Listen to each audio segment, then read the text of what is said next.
আজকে সোমবার, শ্রাবণ মাসের শেষ সোমবার। দেখতে দেখতে শ্রাবণ মাসের 4টে সোমবারই শেষ হয়ে গেল। শনিবার দিন পুরো মাসটাও শেষ হয়ে যাবে। এখন বাজে প্রায় বেলা 12টা। বেলা 12টার সময় আমার ছেলের মনে পড়েছে যে ওকে দাঁত মাজতে হবে। ও সকালে দাঁত মাজেনি। সকালবেলা এত করে বললাম যে দাঁত মাজ, তখন দাঁত মাজলো না। এখনও আমার পেস্ট দিয়ে দাঁত মাজে। আমাদের ঘরে 3টে মানুষের 3টেই আলাদা আলাদা পেস্ট। আমরা 3জন আলাদা আলাদা পেস্ট দিয়ে দাঁত মাজি। ওকে ওর পেস্টটা দিয়ে দিলাম, আমার পেস্টটা নিয়ে নিলাম। নিয়ে এখন উনি মাজবে বেলা 12টার সময় দাঁত। আর কালকের থেকে এত পরিমাণে বৃষ্টি হয়ে যাচ্ছে যে অসম্ভব বৃষ্টি হয়ে যাচ্ছে। আমাদের ওয়াশিং মেশিনটা বাইরের ব্যালকনিতে থাকে। বৃষ্টির জল ওয়াশিং মেশিনের ভেতরে ঢুকে ওয়াশিং মেশিনটা পুরো খারাপ হয়ে গেছে।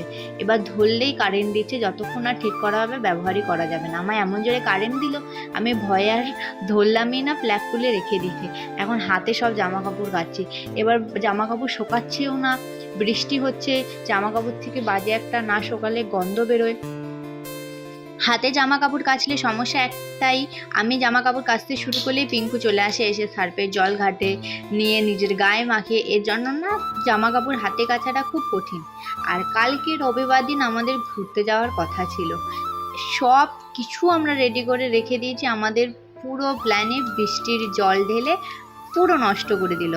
আজকে সোমবার, একটু ফুলও নেই পুজো দেবো বলে। বাড়ির সামনে আমাদের 1 হাঁটু জল জমেছে, যে জলের মধ্যে ড্রেনের জল, পটি, কুকুরের সব মিক্স। সেই কারণে আমি ফুলও আনতে গেলাম না। আমি একদিন ফুল নিয়ে আসি, নিয়ে এসে আমার 4 দিন পুজো হয়ে যায়।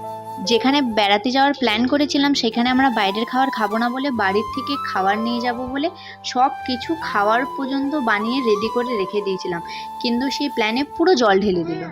ये हागिस उठा के डस्टबिन में फेंक दो, जाओ।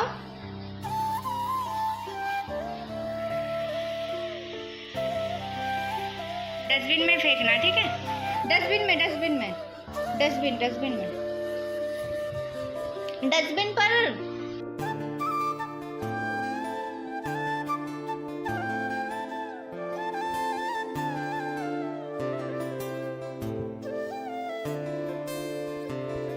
बस बस हो गया, हो गया।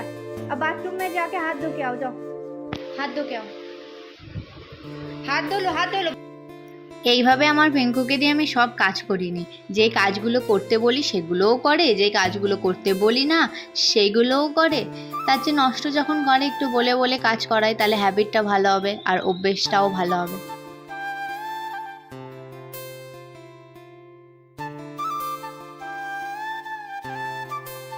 আর বললাম না যে বেড়াতে যাব বলে সব খাওয়ার আগের দিন বানিয়ে রেখেছিলাম। আমি বানিয়েছিলাম সাম্বার, নারকেলের চাটনি, ডাল মাখনি। আর একজন বলেছিল ও বানাবে ধোসা, রুটি। আর একজন বানাতো চাট। 1 কড়াই ডাল মাখনি বানিয়েছিলাম, সবাইকে দিয়ে দিয়েছি। ওইটুকু আছে, রেখে তো নষ্টই হতো। আর এটা রবিবার দিন সকালেই ক্লিপ। রবিবার দিন সকাল থেকে দুপুর পর্যন্ত কারেন্ট ছিল না, তাই আমরা দরজার সামনে বসে বসে সকালে ব্রেকফাস্ট করছিলাম আর বৃষ্টি দেখছিলাম। আর এই যে আমার সোনা ব্রেকফাস্ট করছে।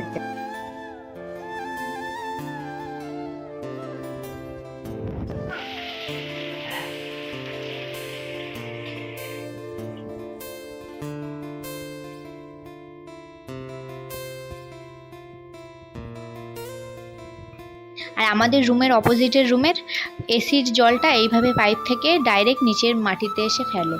এইবার নিচে আমরা যাই, বাচ্চাগুলো যায় খেলে, সব বাচ্চারা একসাথে এসে খেলে, বল নিয়ে যায়, ব্যাট নিয়ে যায়, পুরো কাদা কাদা হয়ে যায়। আর ওদের 24 ঘন্টা এসি চলতে থাকে। এরকমভাবে সারাদিন যদি টপ টপ টপ টপ করে জল পড়ে, তাহলে ওই জায়গাটা তো এমনিই কাদা কাদা কাদা কাদা হয়ে যাবে। আর আমরা গিয়ে বসি, বাচ্চাগুলো খেলে, এত সমস্যা। ওকে 2 দিন ধরে বলে যাচ্ছে, ও শুনছেই না। কারোর বাড়িতে যদি রান্নার লোকের দরকার পড়ে বা রান্নার কোনো অর্ডার দিতে চাও, তাহলে আমার পিঙ্কুর সাথে যোগাযোগ করো। ও সব রকম রান্না করতে পারে, একদম তাড়াতাড়ি সেকেন্ডের মধ্যে, নিমিষের মধ্যে সব কিছু রান্না করে দেবে। আমাদের বাড়ির সব রান্না তো আমার ছেলেই করে। আর আমি 3টে গাছ লাগিয়েছি। বৃষ্টিতে 2টো গাছ মরে গেছিলো, আবার দেখি বেঁচে গেছে। তুলসী গাছ, টাইম ফুল গাছ, আমার গাছে আবার ফুল ফুটেছে। আজকে মানি প্ল্যান্ট নিয়ে এসেছি। আর আজকের আকাশটা কি সুন্দর লাগছে না? শরৎকাল এখনও পড়েনি, তাও মনে হচ্ছে শরতের আকাশ, শরতের আকাশ। তাহলে এই ভিডিওটা এখানেই শেষ করছি। আর একটা ভিডিও নিয়ে আসবো। ঘুরতে তো যেতে পারলাম না, নয়তো সেই জায়গার ভিডিওটা ব্লগ করে দেখাতাম। যদি পরের দিন যেতে পারি তাহলে ভিডিও বানিয়ে আবার দেখাবো। Tata, bye bye.